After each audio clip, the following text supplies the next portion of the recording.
Hey budget gardeners, Rita Loca here. Join me today as we do a mid-July garden tour. So let's go.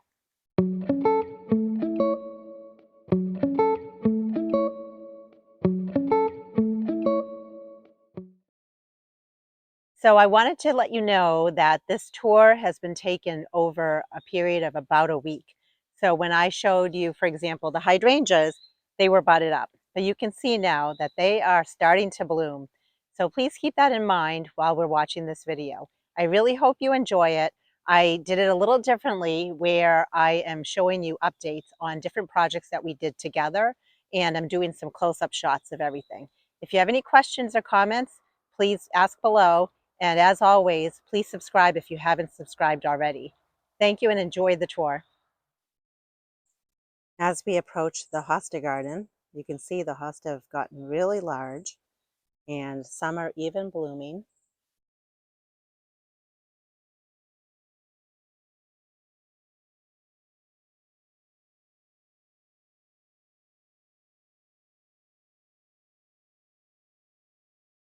And I'll bring you to the container here on the side of the barn just to give you an update.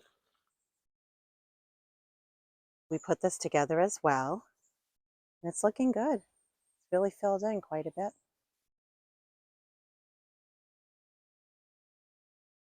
I love the impatiens, and I think this trailing vine looks so beautiful. I have a bunch of astilbe in my yard, and most of it is pink. So here's some that's blooming. And I have some Gloriosa daisy, the annual kind, the Rebecca, and it generally self-seeds. So I enjoy it every year. I love bee balm, and I know the hummingbirds do too. So I like having it planted in mass.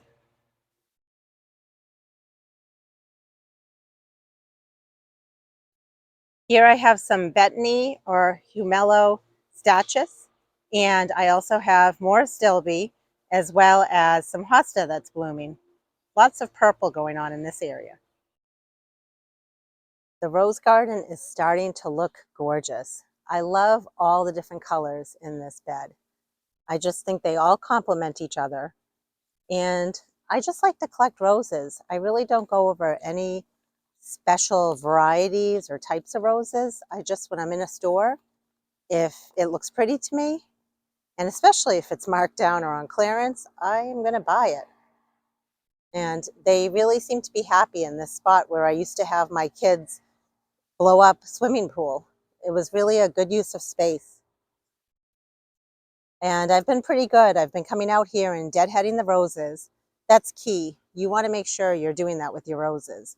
If you want them to keep putting on a show throughout the summer, you want to keep deadheading them.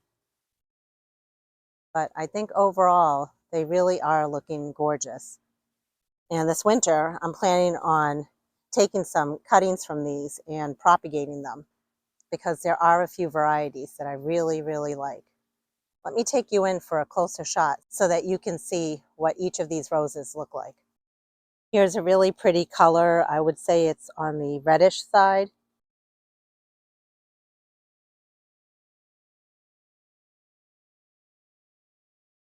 But like I said, I typically, when I buy my roses, I just try to buy roses that look pretty to me and typically that are marked down or on sale.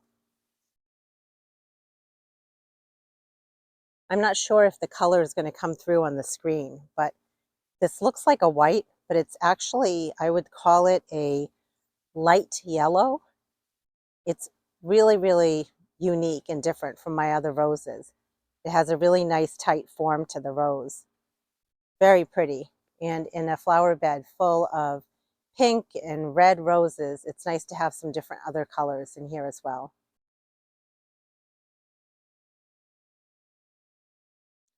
And this one here, I would say, is on a light purple side. It's almost pinkish purple. And when it's opened, it's really pretty, but in its bud form, it's beautiful as well.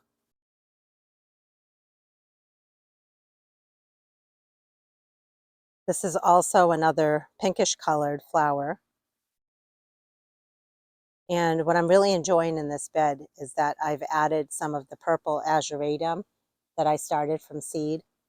And I think having that nice pop of purple in this bed really looks nice with these roses. I have to say this is probably my favorite or one of my favorite roses in this garden here. I would call it a peachy coral colored rose, and it's just so beautiful. So many buds on this rose bush. I had gotten some roses from my mother-in-law's yard. I believe this was one of them. I know that there were some pink ones. They were knockout roses, and I'm almost sure this was one of them that I got from her yard. Who doesn't love a yellow rose? The color of friendship. So pretty. It's the only, I would say, darker yellow rose that I have in this flower bed. This rose has had a few difficult years, but it's still alive.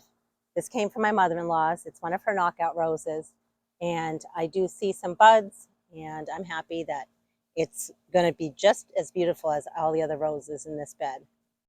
This rose has potential to be beautiful. I think it's lacking some fertilizer, so I'm going to give it some fertilizer and see if I can help it out. And hopefully by the next time I show you this rose bed, it will be looking a little more prettier than it does look right now. Here's another knockout rose that I got from my mother-in-law, Sue's house.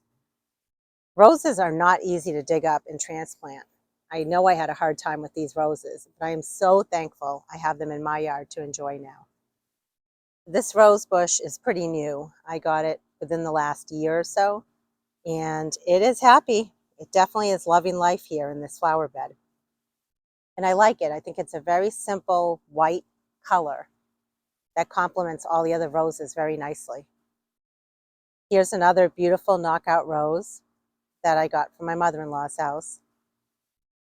They're definitely thriving in this flower bed.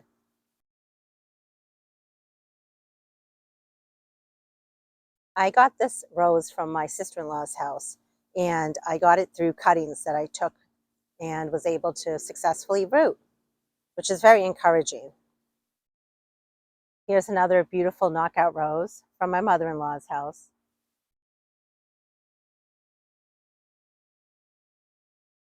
And here's another yellow rose. It's a lighter yellow, and it's definitely a smaller form or a smaller habit compared to the other rose bushes, but equally as beautiful.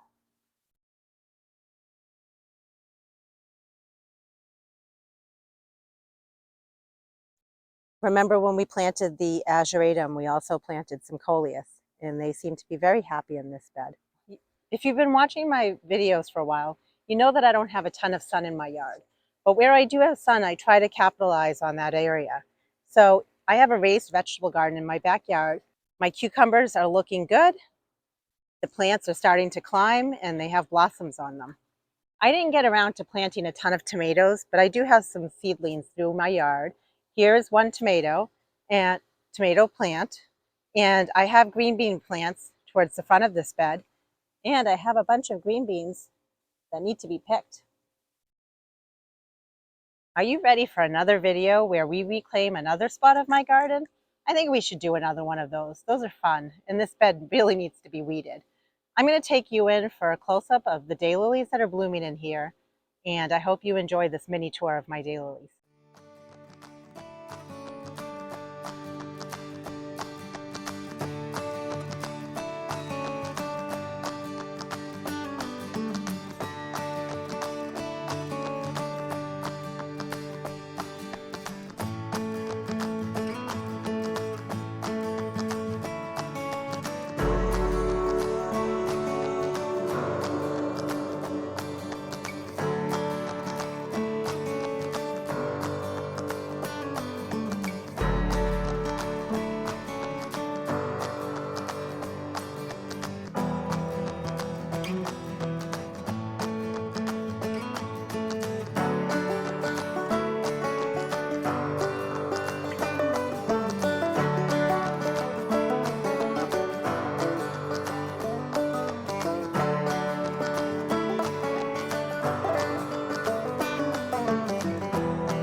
I have some fall sunflower or heliopsis that's blooming right now.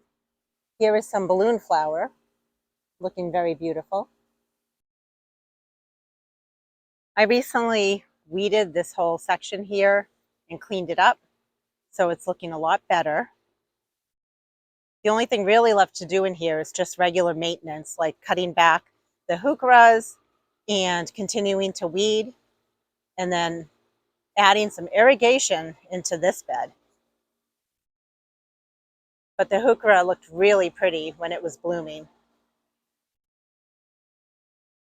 And then we're approaching an area of my garden that we basically reclaimed together in a few different videos. And it's still looking really good. I've just done regular maintenance with the weeding. I can't wait to see how much this will fill in next year. And you can see the hosta are blooming in this bed over here. My coreopsis is blooming. Looks really pretty, a nice big bunch there. And here we have some sedum that is budded up and it's going to look really pretty in a few weeks.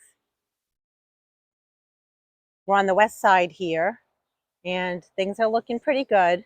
But as I look around, I'm making mental notes of the fact that I do need to add more color to this area of my garden.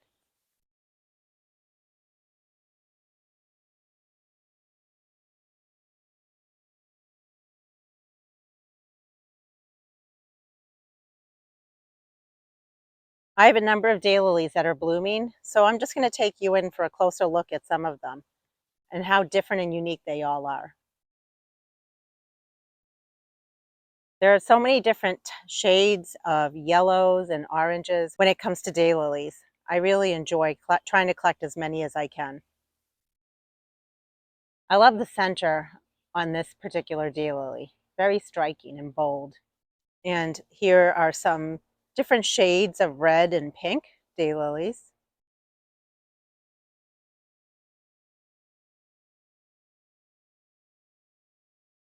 This daylily is going by, but it's still equally as beautiful as the other ones. It's amazing how many different types of daylilies exist. And with people hybridizing daylilies, that just adds to the collection. You can never have enough daylilies in your yard, in my opinion. Do you remember when we put these pots together? They're full of the dahlias and lots of lobelia. I've been very diligent about deadheading them and just making sure that they are at their prime. The deadheading definitely helps with ensuring that the plant stays healthy and keeps blooming. Because if you don't deadhead plants regularly, the plants are doing what they're supposed to do, which is have flowers and then go to seed. You don't want them to go to seed. You want to enjoy those blooms for as long as possible. And up along the front walkway, the lobelia and alyssum are still looking in their prime. And a lot of the snapdragons are starting to bloom. I love all the different colors.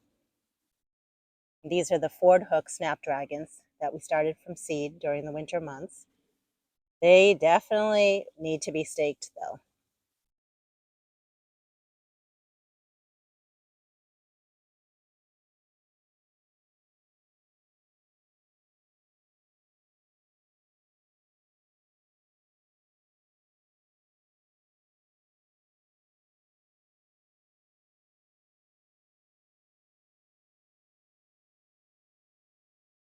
There are also some dahlias in here. This one's all budded up. Has one flower, but lots of buds.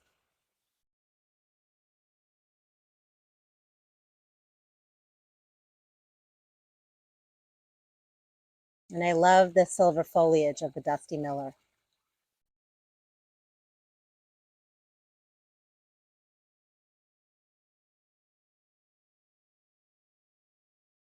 And we recently filled this bed with a bunch of plants.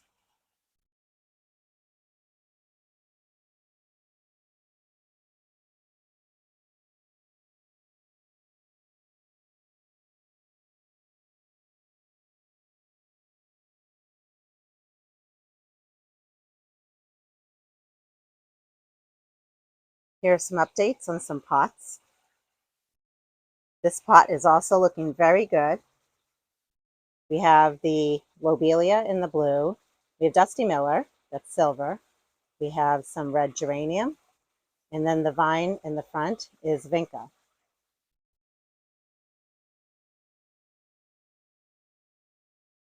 In this pot, we recently changed out some plants. And I love this yellow begonia. I'm able to overwinter it successfully, which is really nice, and even divide from it. We have the creeping Jenny trailing down, as well as some vinca vine. And then the lamium is still looking so beautiful.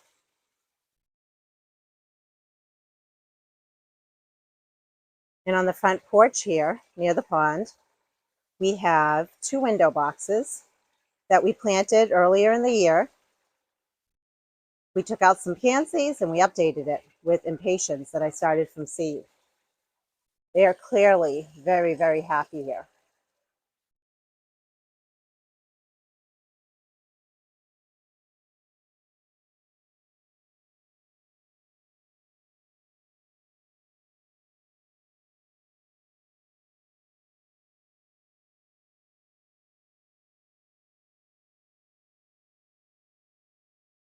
Everything around the pond is looking great.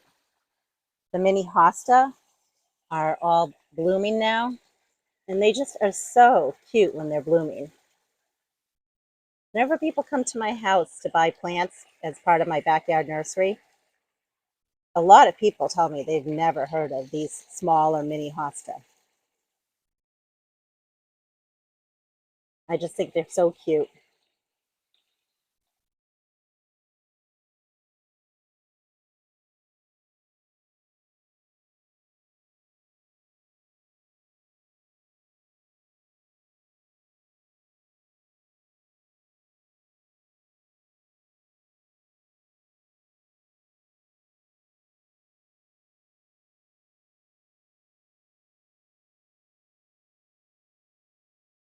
Here next to my front walkway is a whole bed of just Rebecca or black-eyed Susan. It's on the side of where my garage is. And I love mass planting flowers like this. I think they are so powerful, they make an impact and just look very pretty here.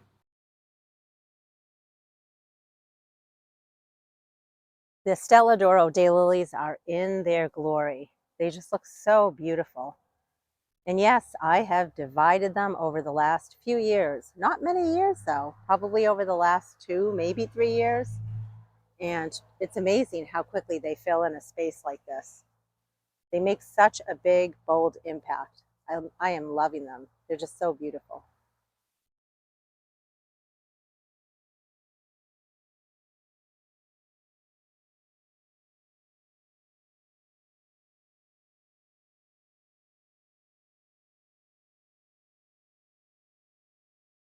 I've started doing some flower bed maintenance in a lot of my beds. So in this bed in particular, I started going back and cutting back each of these fringed bleeding hearts.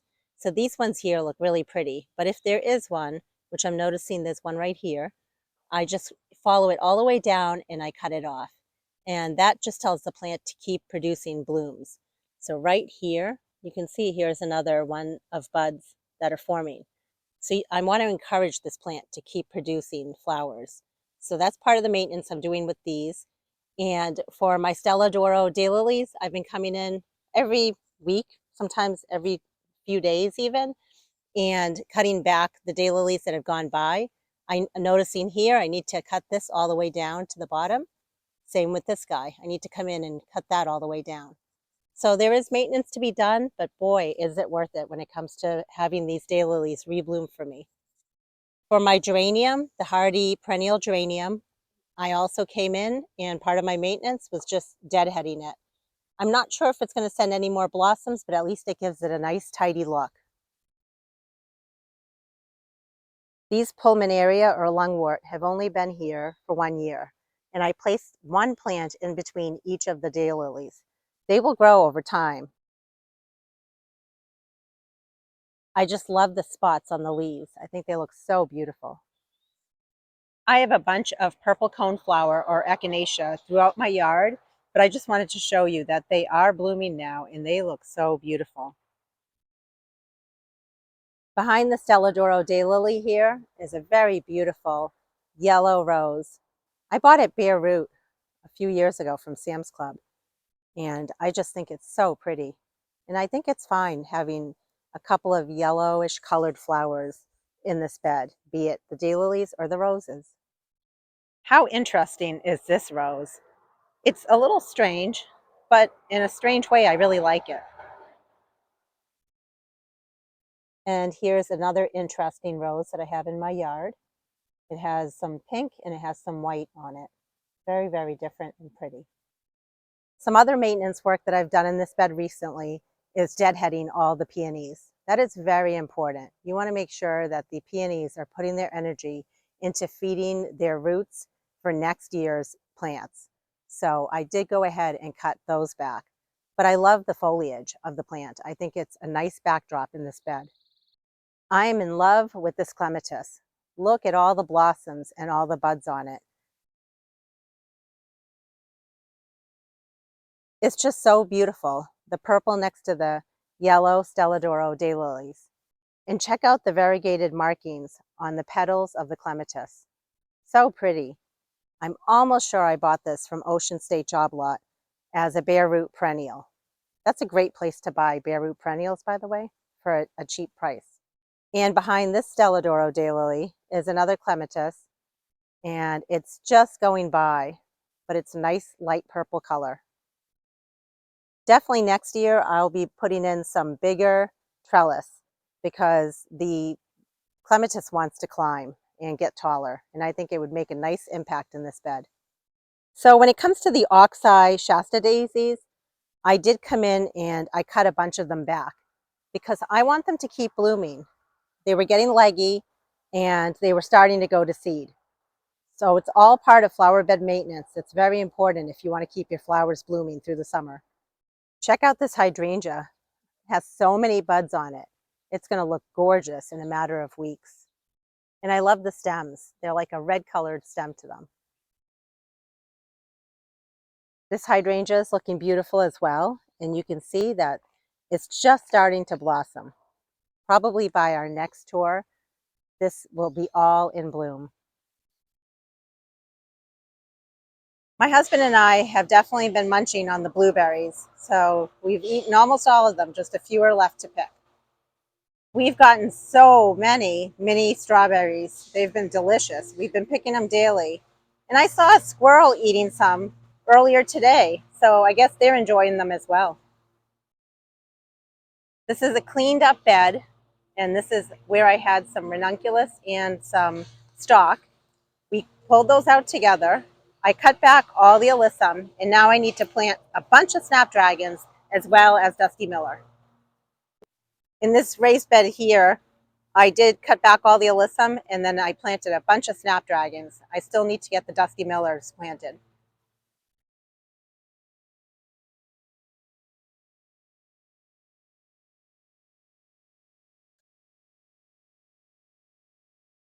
And my faithful cat, Winnie. I swear she's always watching me when I'm making my videos out here. Isn't she sweet? Everyone say hi to Winnie. In this flower bed next to my side walkway, we recently cut back all of the alyssum and the white and pink dianthus. Everything is starting to flush back and looks great. And then we also have some veronica.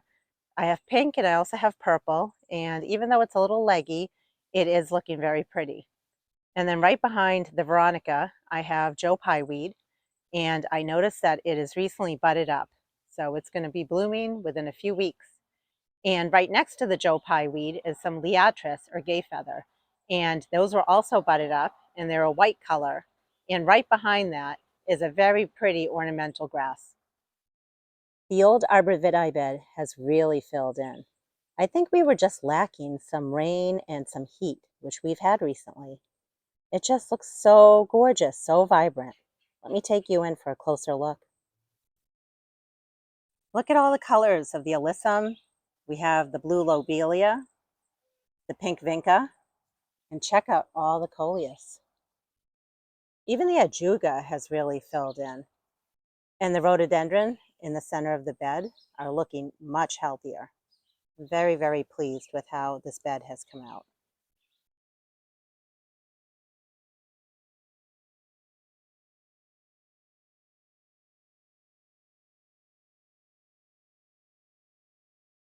Here are some pots that we recently changed around to update them for the summer. They are looking beautiful.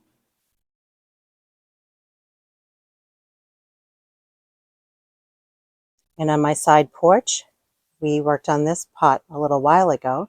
So here's just an update on that. I love the yellow dahlia with the purple ageratum. Isn't that pretty?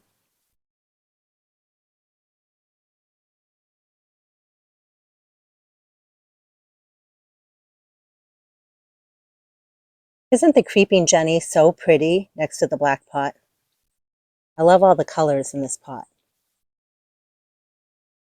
And check out the yucca that we used in the center. Clever. This pot has really filled in. This was one of my red, white, and blue pots. And we have the alyssum, we have the vinca vine, the vibrant blue lobelia. We have some Dusty Miller that I've been cutting back just to keep it in check. And then we have the red geranium.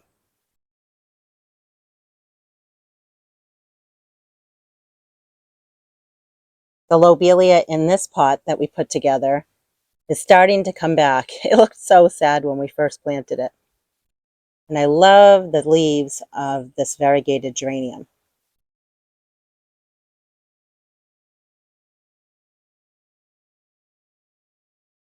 On the side porch here, we recently cleaned and fixed up a few of these window boxes. Took out some plants. We added some plants. They are looking good.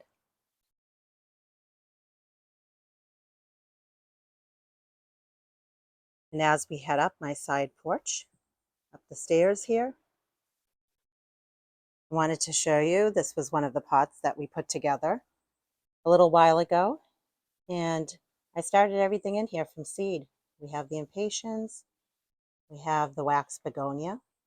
Looks very happy on this porch where it's definitely shady.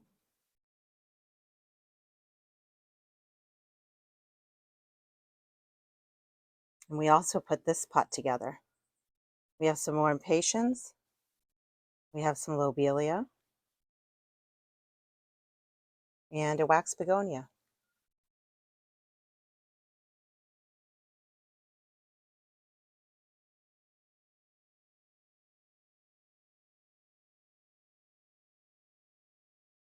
Everything has really started to fill in nicely.